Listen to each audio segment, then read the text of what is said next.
আলহামদুলিল্লাহি রাব্বিল আলামিন ওয়াসসালাতু ওয়াসসালামু আলা সাইয়্যিদিল আমবিয়াই ওয়াল মুরসালিন আম্মা বা'দ ফাআউযু বিল্লাহি মিনাশ শাইতানির রাজিম বিসমিল্লাহির রহমানির রহিম আসসালাতু ওয়াসসালামু আলাইকা ইয়া রাসূলুল্লাহ ওয়া আলা আলিকা ওয়া আসহাবিকা ইয়া হাবিবাল্লাহ আসসালাতু ওয়াসসালামু আলাইকা ইয়া নবিয়াল্লাহ ওয়াইলা আলিকা ওয়া সাহাবিকা ইয়া নূর আল্লাহ।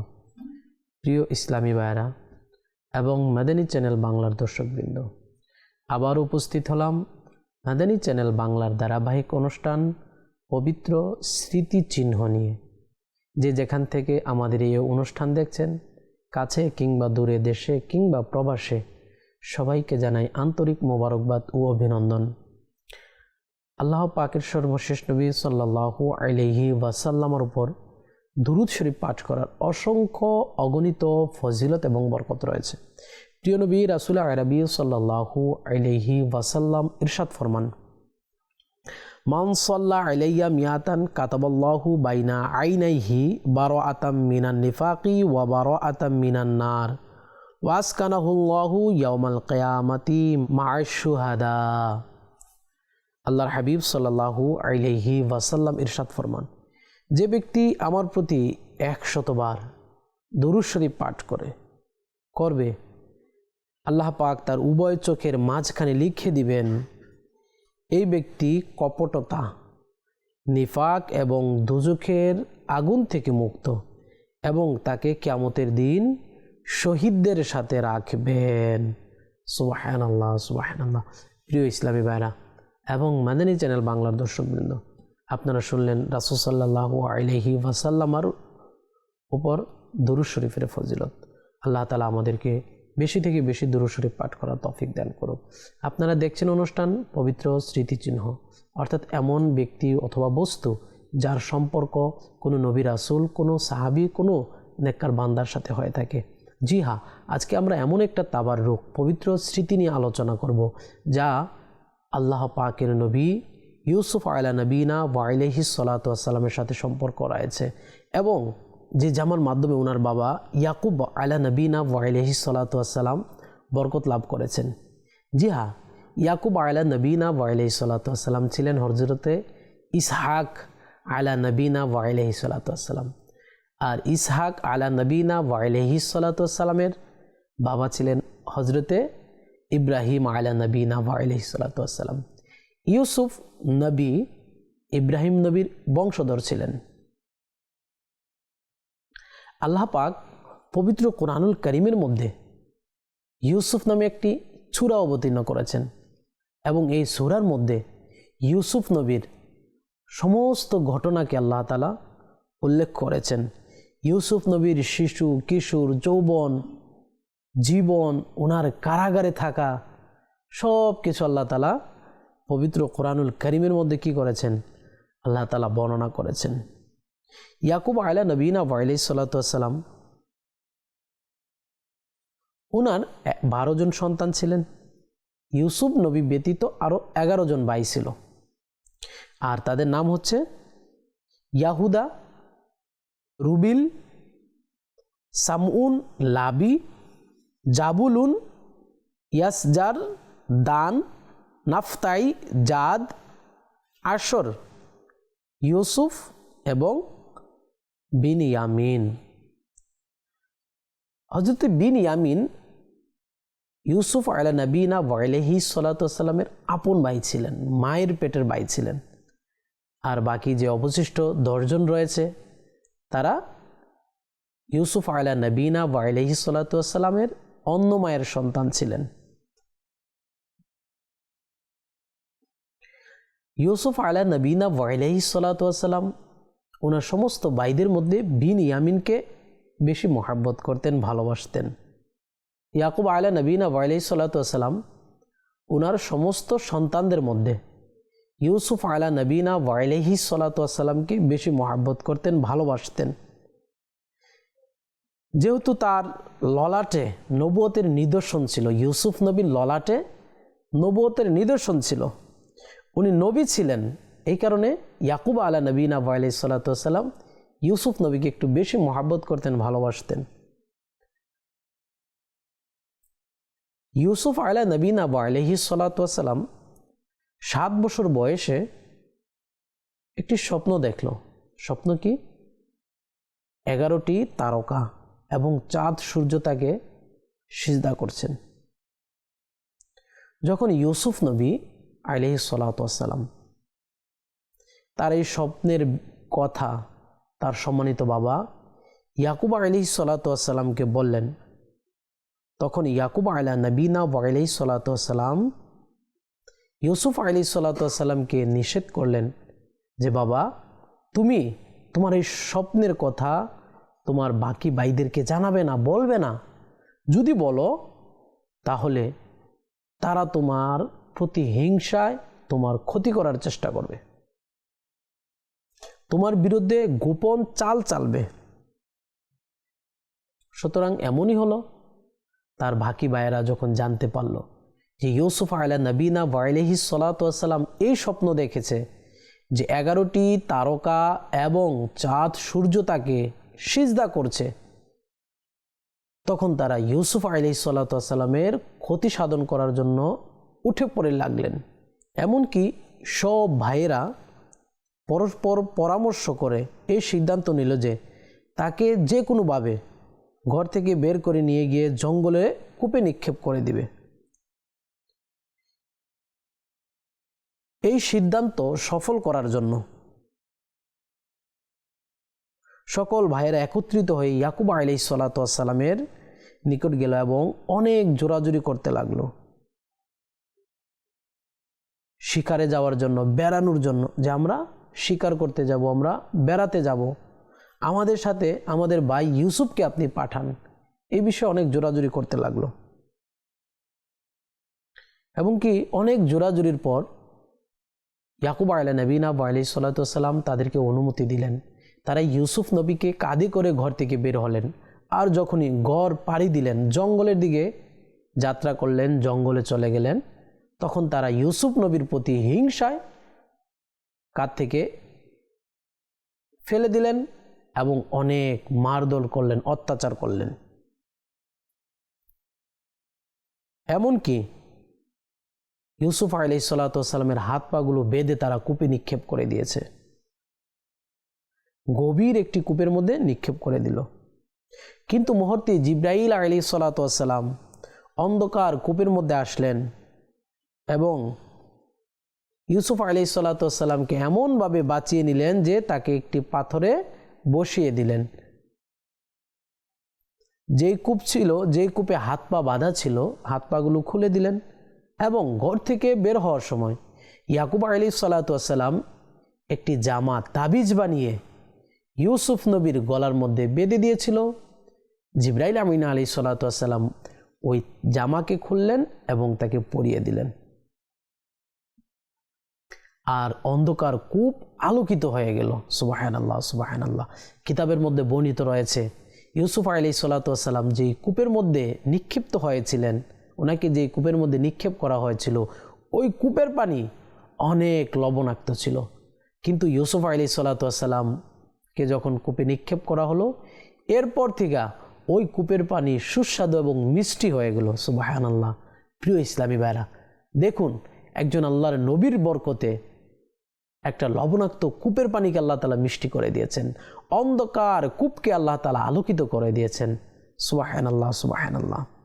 হযরত ইউসুফ আলাইহিস সালাতু ওয়াস সালামের ভাইরা তাকে কূপে নিক্ষেপ করলো এবং ইউসুফ আলাইহিস সালাতু ওয়াস সালামের জামাটিতে রক্ত লাগিয়ে, ছাগলের রক্ত লাগিয়ে বাড়ির দিকে রওনা করলো এবং বাড়ির বাইরে গিয়ে হাও মাও করে চিৎকার করতে লাগলো। ইয়াকুব আলাইহিস সালাতু ওয়াস সালাম ঘাবড়ে গিয়ে ঘর থেকে দৌড়ে বের হলেন এবং জিজ্ঞেস করলেন, কি হয়েছে? তোমাদের বকরিগুলো কি নেকড়ে খেয়ে ফেলেছে? ইয়াকুব আলাইহিস সালাতু ওয়াস সালাম ইউসুফ আলাইহিস সালাতু ওয়াস সালামের ভাইদেরকে জিজ্ঞেস করলেন, আমার ইউসুফ কোথায়? আমি তাকে দেখছি না। তখন ভাইরা কাঁদতে কাঁদতে বলল, আমরা খেলার ছলে আমার দৌড়তে দৌড়তে দূরে চলে গিয়েছিলাম এবং ইউসুফকে আমাদের জিনিসপত্রের পাশে বসিয়ে রেখেছিলাম। তখন একটি নেকড়া আসলো এবং তাকে ছিন্ন বিচ্ছিন্ন করে খেয়ে ফেলল। আর এটা তার জামা। তার জামা রক্ত তো লাগিয়েছিল, কিন্তু জামাটা ছিঁড়তে ভুলে গিয়েছিল। ইয়াকুব আলাইহিস সালাতু ওয়াস সালাম বস্ত্র সজল হয়ে তার নয়নের আলোর জামা যখন হাতে নিয়ে গভীরভাবে দেখছিলেন, তখন দেখলেন যে জামাটিতে একেবারেই কোনো ছেঁড়া নাই, অর্থাৎ নেকড়ে যে খেয়েছে জামাকে ছিন্ন করা ছাড়াই খেয়েছে। তখন তিনি তাদের প্রতারণা এবং মিথ্যা কথা বুঝতে পারলেন আর বললেন, খুবই চালাক ও চতুর নেকড়ে, আমার ইউসুফকে তো ছিন্ন বিচ্ছিন্ন করেছে, কিন্তু তার জামার মধ্যে একটি আঁচড়ও দেয়নি। তিনি স্পষ্ট করে বলে দিলেন যে এসব তোমাদের কাজ ও ধোঁকা। অতঃপর তিনি দুঃখী অন্তরে এই বেদনাদায়ক আওয়াজ করলেন, ফাসবরুন জামিলুন ওয়াল্লাহুল মুস্তাআনু আলা মা তাসিফুন। হযরত ইউসুফ আলাইহিস সালাতু ওয়াস সালাম 3 দিন সেই কূপের মধ্যে অবস্থান করেছিলেন। ঘটনাক্রমে একটি কাফেলা মাদাইন থেকে মিশরে যাচ্ছিল। যখন সেই কাফেলার মালিক বিনজুর খাজাই নামক ব্যক্তি পানি নেওয়ার জন্য এলো এবং কূপে বালতি নিক্ষেপ করলো, তখন ইউসুফ আলাইহিস সালাতু ওয়াস সালাম বালতি ধরে ঝুলে উপরে আসলেন। মালিক বিন জুর যখন বালতি তুলল, তখন তিনিও কূপ থেকে বাইরে বেরিয়ে আসলেন। যখন তার সৌন্দর্য দেখলেন, তখন ওই ব্যক্তি বলতে লাগলেন, ইয়া বুশরা হাদা গোলাম, বলে তার সাথীদের সুসংবাদ শোনাতে লাগলো। হযরত ইউসুফ আলাইহিস সালাতু ওয়াস সালামের ভাইরা এই জঙ্গলে প্রতিদিন ছাগল চড়াতে আসতো, আর প্রতিদিনই তারা কূপের মধ্যে উকি মেরে মেরে ইউসুফ আলাইহিস সালাতু ওয়াস সালামকে দেখলো। যখন ওই দিন দেখলো যে ইউসুফ আলা নবীনা ওয়া আলাইহিস সালাতু ওয়াস সালাম কূপের মধ্যে নেই, তখন তারা ওই কাফেলার পিছনে ছুটলেন এবং কাফেলার মধ্যে গিয়ে বলতে লাগলেন, এটা আমাদের পলাতক গোলাম, এটা কাজে অনেক অবহেলা করে, এটা অকর্ম, তোমরা যদি তাকে নিতে চাও তাহলে আমরা কম দামে সস্তা দামে বিক্রি করে দিব। আর এসব কিছু ইউসুফ আলা নবীনা ওয়া আলাইহিস সালাতু ওয়াস সালাম দাঁড়িয়ে তার ভাইদের এই কথাগুলো চুপচাপ শুনছিলেন। অতঃপর ভাইরা, ইউসুফ আলাইহিস সালাতু ওয়াস সালামের ভাইরা তাকে মালিক বিন জুআর নিকট শুধুমাত্র 20 দিরহামের বিনিময়ে বিক্রি করে দিল। মালিক বিন জুরআ তাকে নিয়ে কিনে মিশরের বাজারে নিয়ে গেল এবং সেখানে আজিজে মিশর তাকে অনেক মূল্য দিয়ে কিনে নিল আর নিজের শাহী মহলে নিয়ে গিয়ে তার স্ত্রী জুলেখাকে বলল যে, তুমি এই গোলামকে খুবই সম্মানের সহিত তোমার খিদমতের জন্য রাখো। প্রিয় ইসলামী ভাইরা এবং মাদানী চ্যানেল বাংলার দর্শকবৃন্দ, যখন জুলেখা ইউসুফ আলা নবীনা ওয়া আলাইহিস সালাতু ওয়াস সালামের প্রতি মিথ্যা অপবাদ দিলেন, তখন আজিজে মিশর ইউসুফ আলাইহিস সালাতু ওয়াস সালামকে কারাগারে নিক্ষেপ করার নির্দেশ দিলেন। ইউসুফ আলা নবীনা ওয়া আলাইহিস সালাতু ওয়াস সালাম বলতে লাগলেন, আমি নির্দোষ। তখন আজিজে মিশর জিজ্ঞেস করলেন যে, তুমি যে নির্দোষ তার প্রমাণ কি?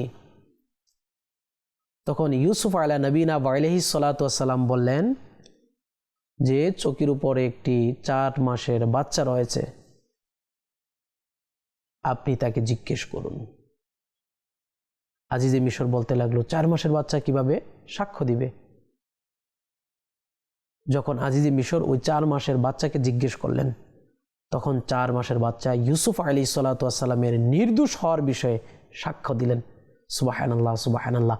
প্রিয় ইসলামী ভাইরা এবং মাদানী চ্যানেল বাংলার দর্শকবৃন্দ, দেখুন আল্লাহ তাআলার মহান কুদরত, আল্লাহ তাআলার মহান ক্ষমতা।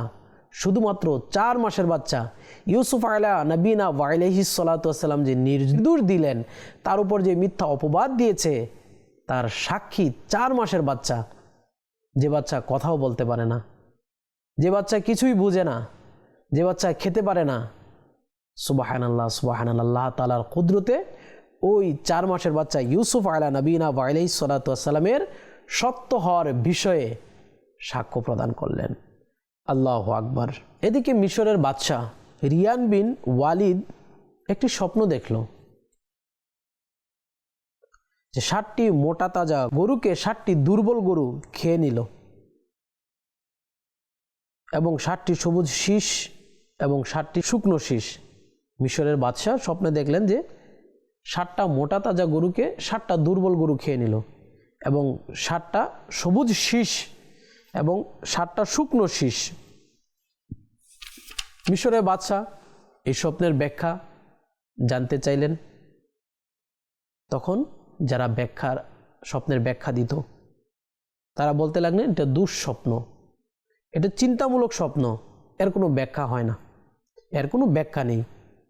এমন সময় বাদশার পানি পরিবেশনকারী যে জেলখানার মধ্যে ছিল, পরবর্তীতে জেলখানা থেকে মুক্ত হয়ে এসেছে, সে বলতে লাগলো যে স্বপ্নের ব্যাখ্যার জন্য আমাকে জেলখানা যাওয়ার অনুমতি দেন। অতঃপর বাদশার পানি পরিবেশনকারী জেলখানার মধ্যে গেলেন এবং ইউসুফ আলা নবীনা আলাইহিস সালাতু ওয়াস সালামকে এই স্বপ্নের ব্যাখ্যা জিজ্ঞেস করলেন। ইউসুফ আলা নবীনা আলাইহিস সালাতু ওয়াস সালাম বললেন যে স্বপ্নের ব্যাখ্যা হচ্ছে 60টি মোটা তাজা গরু 60টি দুর্বল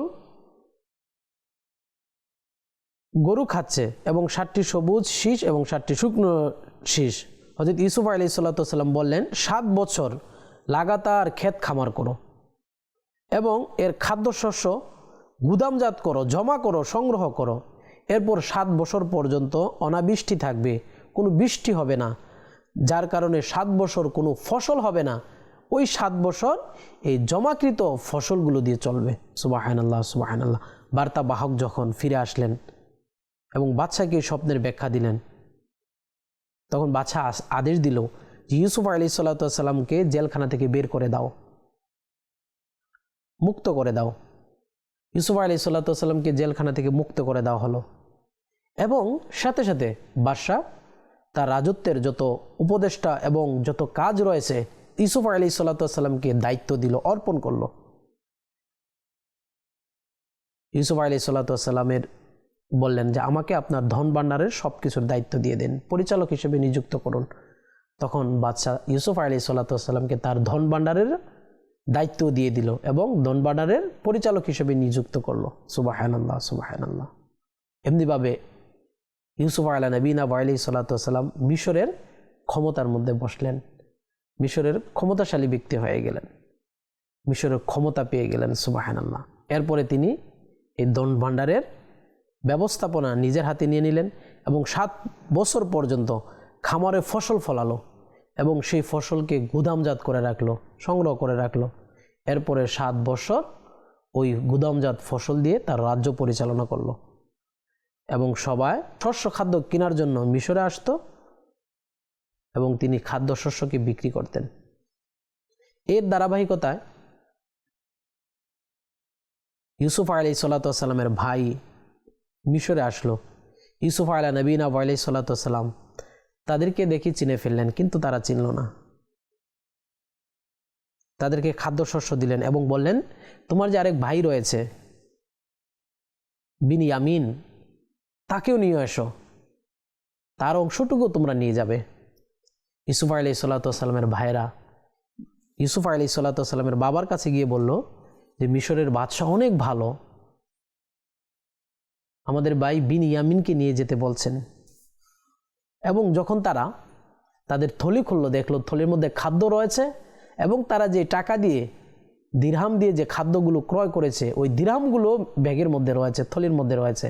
তখন তারা আরও খুশি হয়ে গেল এবং বলতে লাগলো বাবা, এমন বাদশা কয়জন হয় যে খাদ্য দিয়েছে সাথে সাথে টাকাও ঘুরিয়ে দিয়েছে।